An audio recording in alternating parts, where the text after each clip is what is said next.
Everything you need to know in 7 minutes about Luqman al-Hakim the Wise. Kindly subscribe to our channel for more upcoming videos. I am sure we are all familiar with the name of Luqman al-Hakim.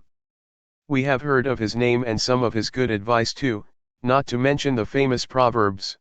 A common man with uncommon qualities who has been honored by Allah in granting him the wisdom, by virtue of which his name has been eternally inscribed in the Quran, and centuries later we still know him. But who was he and why is he so famous?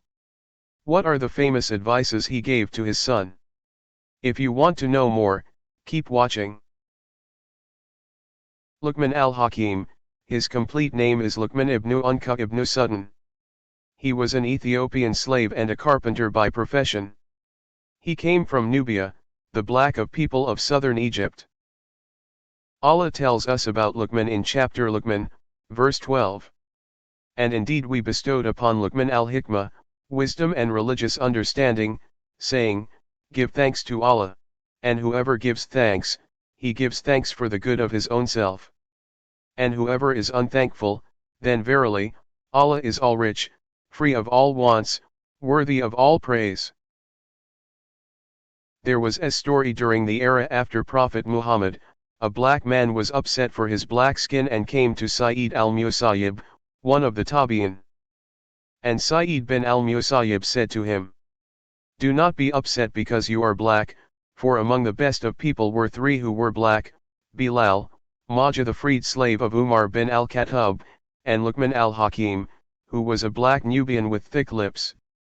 One day while Luqman al-Hakim was preaching, a man who used to know him saw him and said, Aren't you the slave who used to look after my sheep not so long in the past?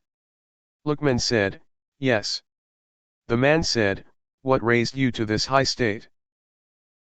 Luqman said, The divine decree, repaying the trust, telling the truth and discarding and keeping silent regarding what does not concern me, that raised me to this state. Let's see what were 8 advices from Luqman al-Hakim to his son. Now that we know the story of Luqman al-Hakim, who he was and how he attained his wisdom, we move on to discover some of the beautiful pearls he has left us behind. How do we know about his advices? Well, Allah chose to tell us about them in the Quran itself, in Surah Luqman verse 13 to 19.